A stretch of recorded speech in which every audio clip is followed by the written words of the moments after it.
Poštovani gledaoci Zdravlje televizije, dobar dan. U serijalu Izvor zdravlja počeli smo da se bavimo gojaznošću. Širom sveta se tretira kao epidemija koja je u stalnom porastu i svrstava se među vodeće bolesti savremenog doba.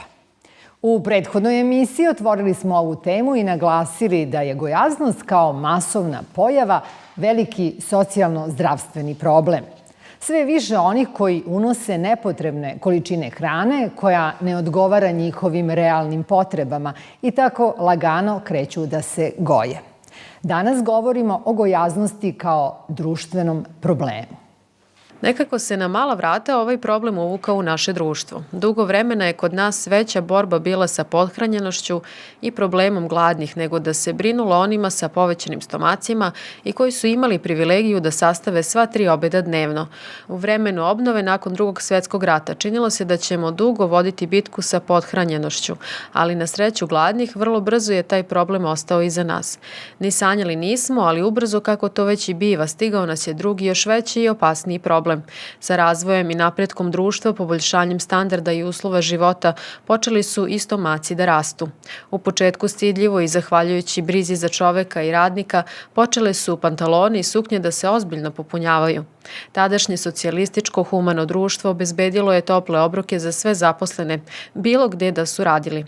Jelo se i sladilo bez bojazni za estetski status, a sve u želji da se stvore rezerve i da se pritom ne okrnji lični ili porodični budžet. Takvo razmišljanje se prenelo i na nove generacije koje su okusile blagodeti soc raja u ex-Jugoslaviji, pa su i energetske rezerve i masni depoji u njihovim organizmima počeli da se pune i ozbiljno upozoravaju na opasnost koja im preti. Kada je narod sit, on je i miran, bila je logika onih na vlasti. Društvena ishrana i besplatna ili jeftina dečija zaštita bili su ozbiljni korektori ličnih i porodičnih budžeta. To su bile svetinje u koje niko nije smeo da dira. Trajalo je to taman toliko da to blagostanje i povećana lična kilaža ozbiljno počnu da ugrožavaju zdravlje. Iz tih komfornih i mirisom hrane opijanih restorana društvene ishrane prešlo se na ulicu. Ključnu ulogu u tom prelaznom periodu odigrali su čuveni kiosci sa viršlama i kobasicama, koji su bili pioniri novog talasa i načina ishrane. Objekti koji su nudili nekontrolisani kvalitet, uglavnom denaturisane hrane sa više štetnim nego zdravstvenim dejstvom, sa ponudom tokom 24 sata, postali su hranilišta za nove generacije. Predrag Nenadić je i danas sa nama, naš diplomirani nutricionista, i zajedno ćemo da odgovaramo na sva pitanja u vezi sa gojaznosti. Dobar dan. Dobar dan. Evo da počnemo, u stvari da objasnimo ovo što smo pričali u ovom uvodnom slovu. Šta je to, kako je u stvari gojaznost postala društveni problem? Pa, postala je društveni problem onoga momenta kada je broj obolelih ili broj gojaznosti narastao toliko da je ugrozio funkcionalnu sposobnost pojedinaca, da je samim tim i radnu sposobnost ljudi koji su u radnom odnosu, radno sposobnih, masovno odlazak na bolovanja, pošto gojaznost prouzrokuje i niz drugih bolesti, automatski i zdravstveno stanje nacije je ugroženo, tako da to više ne može da se posmatra pojedinačno, to je već sada veliki društveni problem. Pošto znamo da je Vlada Srbije napravila strategiju kojom pokušava da ovaj problem nekako da dovede u neke normalne granice, pa šta sve ugrožava bukvalno funkcionisanje države, budžeta i kako se to odražava, znači ne samo na pojedinca, nego i na sve nas? Pa divno je to što je Vlada Srbije donela takvu rezoluciju, odnosno strategiju, pardon. Ja nisam političar, pa brkam te termine, možda mi nećete zameriti. Da, to je svakako papir. Da, papir. Ali iza toga tek treba da se radi, znate. Divno je što su posvetili pažnje, jer ako malo šire pogledamo tu problematiku, gojaznost uz sve ono što ona donosi sa sobom predstavlja ogroman udarac na državni budžet. Budžet za zdravstvo se svakim danom povećava, svake godine sve veći. Čujemo u raznim izveštajima da se grade bolnice, grade se domovi zdravlja, ulaže se u opremu, ulaže se u modernizaciju i sve to zarad toga što mi ne vodimo računa o sebi. A bolesnih sve više. A bolesti sve više zato što jednostavno upravo ste rekli da gojaznost koja je prvi i osnovni uslov za pojavu šećerne bolesti ili dijabetesa, pa da je poslov samim tim i za pojavu kardiovaskularnih bolesti, pa bolesti organa za varenje, pa artritisa i da ne naređem sada niz i niz drugih bolesti koje jedna iz druge proizilaze, automatski to su milionski cifre obolelih, oni traže pomoć od lekara, tu su lekovi, tu je atak na budžet strahovit, tu su sredstva koje država odvaja, bukvalno nepotrebno. A sve to činimo zato što ne znamo da nađemo meru u svom obedu, odnosno u svom dnevnom obroku. To je najveći problem. A, mislim, vi na kraju nemate ni zaposlenog, pa se onda gubi radni dan, pa treba nekog zameniti. Mislim, sve su to izdaci nepotrebni, a govorimo sad iz ugla države. Da, iz ugla, to su ogromni podaci. Ja ću vam ispričati jedan podatak, možda je stariji, ali on dobro oslikava situaciju. Sarađivao sam svojevremeno sa generalnim direktorom Goše iz Smederevske Palanke. I jedne večeri sedimo tako ovako malo dokoni, direktor bolnice u Smederevskoj Palanci, direktor Goše i ja. I ovaj direktor bolnice zamoli direktora Goše, kaže, daj molim te, ti ću da mi pokriješ bolnicu, prokišnjava mi bruka, kaže, za zdravstvo. A ti će, kaže, vidi, kaže, ja trenutno imam, kaže, oko 23% na bolovanju ljudi. Kad mi smanjiš to da bude ispod 10%, ja ću ti napraviti novu bolnicu. A pošto je država donela strategiju i tu su svakako neki ciljevi, zadaci, pa smo i mi tu eto da informišemo ljude, da podignemo nivo svesti, da nekako neke loše navike iskorenimo. Ali šta je ono što bi mi možda predložili konkretno da se radi da bi ovaj problem gojaznosti bio rešen? Pa država kao sa institucionalne strane može da mnogo pomogne time što bi uvela neki red organizovala razna predavanja, razne skupove na kojima bi se uticalo na svest građana o gojaznosti. Ja vidim, ne idem često, ali u par navrata sam bio po domovima zdravlja i tamo lepo piše, stoji plakat, kaže, ako svakog dana pređete 3 kilometra pešice, nećete imati problema sa bolestima kardiovaskularnog sistema. To je tačno. Znate, mnogo ataka treba na svest građana. Da opominjemo, da. Mora stalno da se opominju, mora da se edukuju ljudi, mora da se utiče njih kroz firme, možda čak i kroz neka sistemska rešenja kad su u pitanju bolovanja. Znate, ne možete vi sada da iz svog čistog hira navlačite na sebe bolest, a onda da to odgovara neko drugi da plaća. Znate, morate malo da preuzmete odgovornost na sebe. Znači, tu ne može da se tačno povuče crta između odgovornosti države koja praktično nije odgovorna, ali koja plaća sve to. Znate, oni bolesni uzimaju pare, a oni zdravi imaju štetu. Znači, imaju štetu i jedni i drugi praktički, ali znači, tu je jako izmešano. Jedan lanac. Da, država može da učini utoliko što bi se kroz obrazovanje i edukaciju, prvo obrazovanje, a kasnije edukaciju mladih, više uključila u tu priču. Tu je veća moć u države nego što je ovako. Znate, mi imamo strašnu situaciju da pogotovo kod starih ljudi koji su bolezni, svi su gojazni. Retko na prste možete da vidite nekoga penzionera koji je mršav ili koji je, jedva se vuku ljudi po pijacama sa onim torbama, sa štapovima, sve je to uzrok gojaznosti. 90% je uzrok gojaznosti. Sve te gojaznost povlači sve ostale bolesti da se aktiviraju više i da cvetaju, da bujaju. Da, posebno je zanimljivo, dakle, gojaznost kod dece, gojaznost kod odraslih ljudi, ali postoji ona gojaznost koja kreće nekim 50. godinama. Su to različite kategorije, jer se različito prevenira. Pa jeste, sad se ne prevenira uopšte, ali, znate, gojaznost, mi govorimo sada samo o gojaznosti egzogenog prirode, to znači one gojaznosti na koje ste vi uticali lično svojim, odgovorni svojim ponašanjem i svojom ishranom. Ne govorimo o patologiji tamo gde su određene bolesti, još i genetska nasljeđa i određene bolesti izazvale gojaznost. Tih slučajeva je jako malo. Organski, da. I tu se bavi medicina i o tome mi ne možemo masovno da govorimo, to nije epidemija. Epidemija je ovo što čisto čovek svojim nesavešnošću, neodgovornošću prema samom sebi. Znate, ne možete da zamislite da čovjek može toliko da bude neodgovoran, da zadovolji svoj apetit za hranom, kažu nema veće ljubavi nego ljubavi za hranu. To ispada da je istina, znate. Nije to problem samo kod nas u našoj državi, to je uopšte svetski problem, svetski trend. Mada su neke države, poput Amerike, Nemačke i tako dalje, preduzimale određene korake, ali su, nasuprot, oni su uradili tako da su doprinuli da još poraste broj gojaznih. Naprimjer, Amerika doveli su neke tove da se kao ne jede meso, pa da se, i Nemačka isto pošla tim stopama, da se ne jede meso, pa da se jedu ugljeni hidrati, pa su još više upropastili, a meso u stvari ne dovodi do gojaznosti, znate. Meso štedi lični budžet i porodični, a meso je, čak naprotiv, učestvuje više u lečenju gojaznosti nego što izaziva gojaznost, dok ugljeni hidrati i kontra. Oni su ti koji uglavnom izazivaju prekomernom upotrebom i nepravilnom izazivaju gojaznost. Znači, to su... I posebna priča je pojava šećera.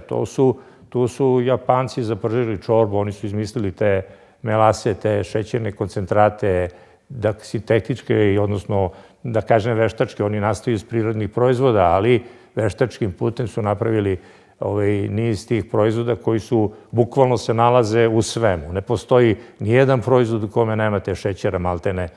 I to je ono što je glavni uzrok za masovnu gojaznost. Ali Japanci nemaju problem gojaznosti ili imaju i oni? Tačno, imaju i oni. Ali nemaju sigurno u ovoj meri koliko ima ostatak sveta. Ali, znate šta, oni su to nama gurnuli tu bolest Amerikancima. Ovi su njima dali atomsku bombu, ovi im vratili šećer. I onda su sad negde tu na egalu. Mada su, ja mislim, Japanci u prednosti, jer daleko više Amerikanaca umire od problema gojaznosti i od bolesti izazvanih gojaznošću nego što je Japanac umrlo od posljedica atomske bombe. Da samo kažemo o reklamiranju proizvoda koje su, recimo, visokokalorične. Šta vi mislite o tome? Da li možda ima mnogo toga u medijima, prosto to je pitanje novca, biznisa. Da li tu možemo nešto da promenimo? Pa kalorije nisu problem, znate. Mi stalno govorimo o kalorijama. Kalorije su problem utoliko ukoliko ih mi u većoj količini nego što je potrebno unosimo. To mislim visokokalorične. A proizvodi koji su visokokalorični, oni se ne pojedu u preteranoj količinama. Obeležavanje i deklaracija na proizvodima mora da bude jasno označeno da li je to, kao što i postoji zakoni koji to dobro reguliše, međutim koliko se to poštuje i koliko, najvažnije je to koliko mi obraćamo kao kupci pažnju. Jer čovjek nikad ne čita deklaraciju, znate, on vidi, to mi se sviđa, probao sam jednom, to je slatko, prija mi i on to jede. On uopšte ne zna šta je unutra. Tamo svuda piše da je u pitanju grožđeni, odnosno fruktoza, voćni šećer, u stvari to nije fruktoza. Tu nigde nema ni F od fruktoze, znate. Tu su sve veštački šećeri, melase od kukuruza i tako dalje. Samo ne razumem, da li je deklaracija loše ispisana ili mi ne čitamo? Ne, deklaracija je dobra, nego mi ne čitamo. Ne čitamo deklaraciju. Znači, postoji zakon koji reguliše to precizno i deklaracije normalno da su obavezne, ali mi to, narod ne vodi računa o tome, znate. Ali ja kažem, dobro ste me vi i razumeli i pitali, i to što oni napišu da je pravi šećer, prirodni nije. A to vi ne možete da proverite, razumete? To je teško proverljivo.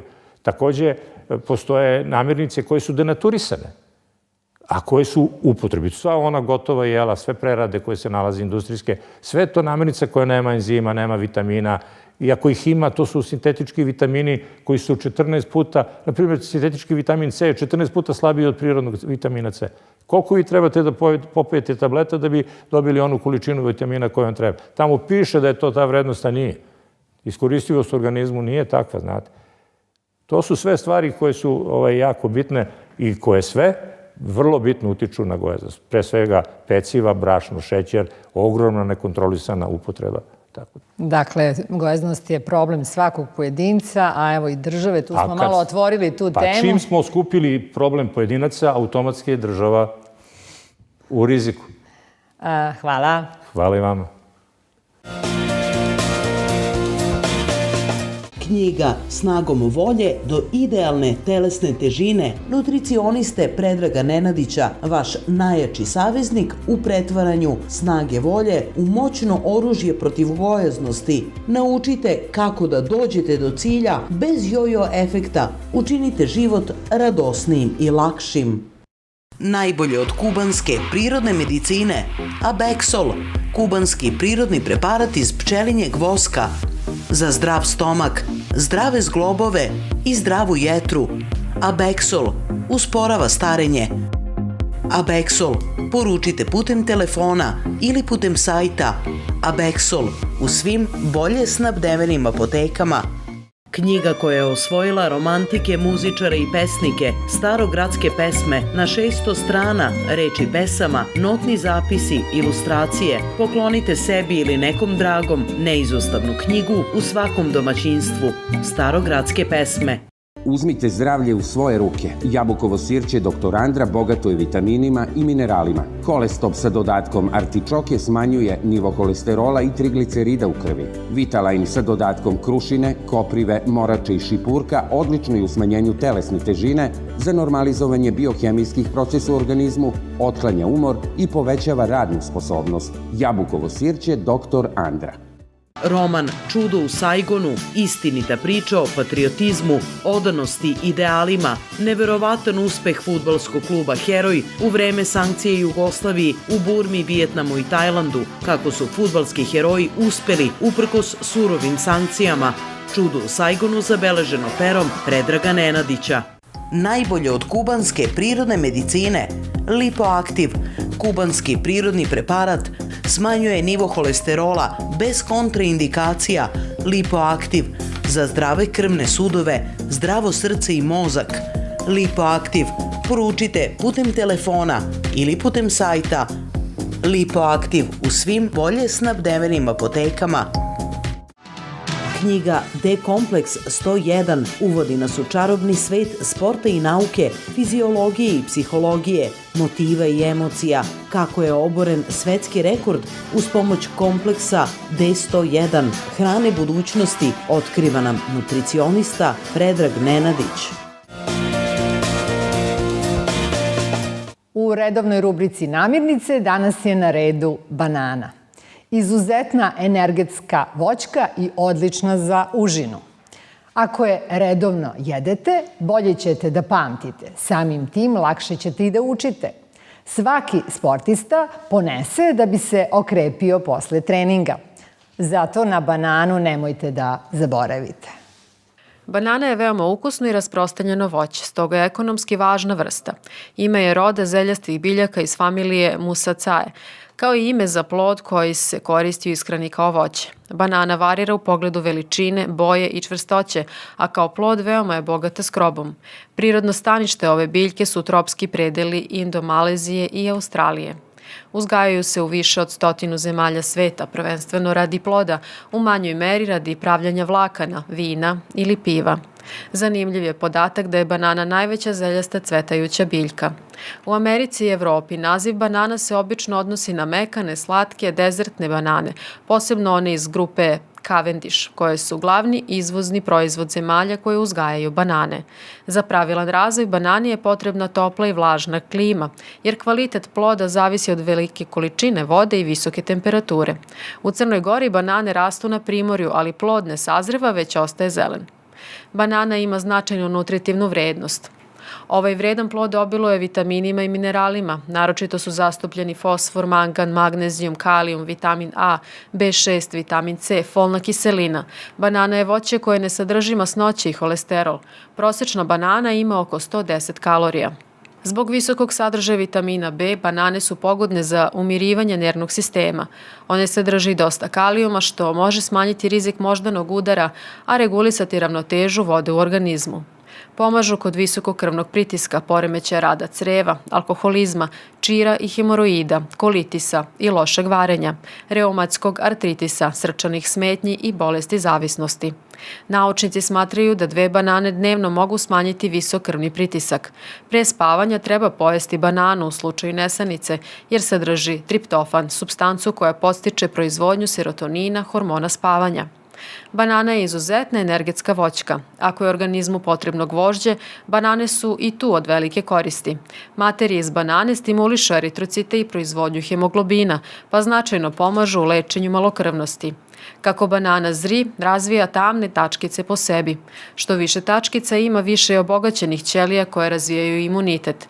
Sve ovo nam govori da bananu treba uvrstiti u redovnu ishranu. Idemo na pitanja gledalaca. Marin Lukić iz Kikinde piše da ima šećer tipa 2 i pita kako Lipoaktiv deluje na terapiju šećerne bolesti. Pa vidite, ja sa aspekta nutricioniste mogu da kažem sledeće. Šećerna bolest je bolest koja se teško leči. Ona je skoro da je neizlečiva.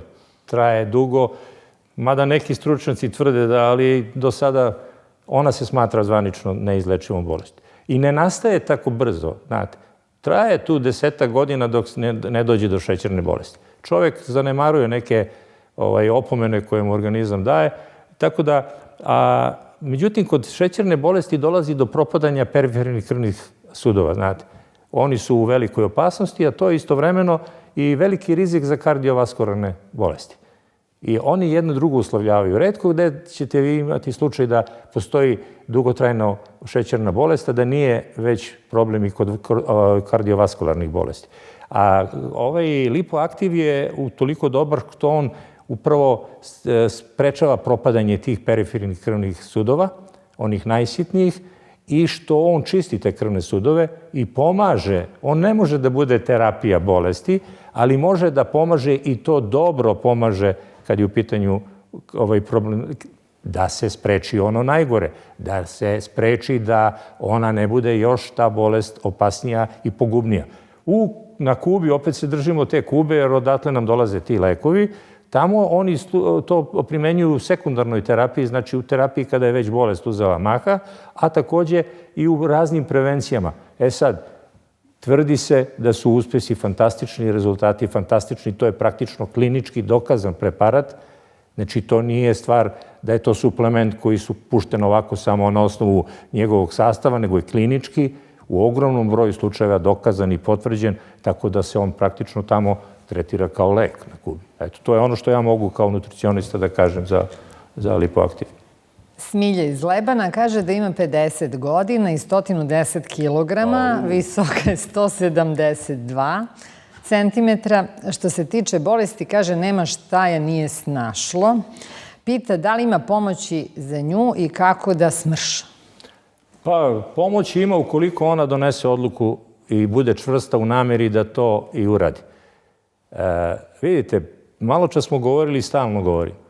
Gojaznost nije bolest samo jednog organa i nije ni moguće čak da dođe do oboljenja samo jednog organa. Sve se to dešava u lancu. Jer ako je, ona mislim da je rekla da svašta je snašlo, tako? Pa normalno, snašli su je verovatno i vene, snašlo je oticanje, snašlo je i vidite, kod gojaznosti dolazi do stvaranja velikih masnih naslaga oko srca, oko srčavog mišića. Usporava se rad, onemogućava se normalan rad krvnih sudova. Jer ljudi zaboravljaju da krvni sudovi isto tako kao i srce pumpaju krv, znate. Nije samo srce to koje pumpa krv. I krvni sudovi, ako krvni sudovi nisu u mogućnosti da pomognu da se krv pumpa, onda će srce da radi pod većim opterećenjem i eto problema. Znači, onda dolazi do jetre, jetra, masna jetra, to su sve veliki problemi. A svi oni, upravo te žlezde, izazivaju niz poremećaja i niz bolesti koje mogu da nastanu. Tako da, šećerna bolest, kaže se, gojaznost izaziva jednu bolest. Ne, ona izaziva kad vas uhvati, ako ne vodite, pre svega žuč strada odmah, nastajanje kamena u žuči, mislim, to priča koju možemo da pričamo sledećih 2 sata i da svako se uhvati za glavu.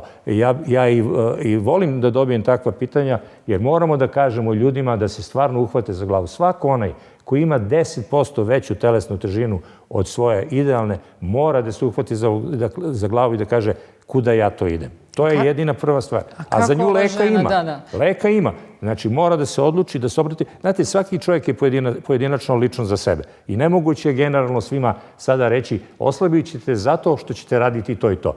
Postoje, oslabit ćete zato što ćete mnogo napraviti restrikciju svoje hrane, smanjiti porciju, probušiti kašiku, što kažu, što ćete početi da se krećete i što ćete uvesti disciplinu u svom životu. To je prva mera koja će pokazati rezultate. To je preduslov svih. To je preduslov svih preduslova. Znači, volja, opomena da, eto, te njene muke koje su je snašle, to su mlade godine, šta je to, 50 godina? Da, 50. Šta je to 50 godina? To je tek život pred njim. Znate, ja u 70. kusur, pa uopšte ne razmišljam o godinama. Razumete? Znači, to je problem. To je ovaj problem o kome govorim. Dragan Milovanović iz Velike Plane pita koliko može jabukovo sirće da mu pomogne kod hroničnog umora. A što je hronično umoran? Ne Pa spava postoje ili... mnogi razlozi zašto nastaje hronični umor. Nije to tek tako jednostavno, znate. Bez zdravlja i dugog života čovjek ne može da ostvari svoje ambicije životne. A da bi to ostvario, on mora da povede računa o sebi i o svom zdravlju. Jer zdravlje, kao stalno napominjem i to namjerno činim, je prolazno stanje organizma. Nemoj, znate, vi ste danas zdravi, sutra vas uhvati kijovica, vi niste zdravi. Ili grip, daleko bilo. Vi ćete da se izlečite, ali to je stalno prolazno stanje u kome vi, kao na žici, onaj ekvilibrističar, časte levo, časte desno, razumijete? Tako da, umor onaj koji nastaje od posla, od rada velikog, to nije opasan umor. To je najbolji umor, znate. Vi zaspite, odmorite, ujutru ustanite čili i odmorni. Ali umor koji od nerada nastaje, taj hronični umor, može da bude izazvan lošom ishranom, u većini slučajeva jeste, može da bude izazvan nekim poremećajem organizmu, nekim nastajanjem nekih bolesti, jer bolest ne dođe iznenada, znate. Ova ne zakuca, sad sam se razbolio. Ne, ona se priprema. Znači, onaj vaš budilnik ujutru kad spavate, pa kada vas iz krepkog sna probudi neka bol ili neki problem, vi odmah morate da stavite sebi do znanja da se nešto dešava i morate da povedete račun. Taj budilnik vam govori u stvari da nešto nije u redu. Ujutru, na primjer, to sad retko ko da radi, ali ja apelujem da ljudi radi, treba da se ispita mokraće, znate. Najlakše je lakmus papirom ispitati vrednost svoje mokraće, da li je ona alkalna ili kisela. Mokraće treba da bude stalno kisela. Ako je ona alkalna, znači to je najava neke bolesti. Znači, isto tako preterana upotreba sapuna, znači preterano kasna večera opterećuje organizam. Masa tih stvari ima koji izazivaju umor. Jabukovo sirće pomaže mnogo.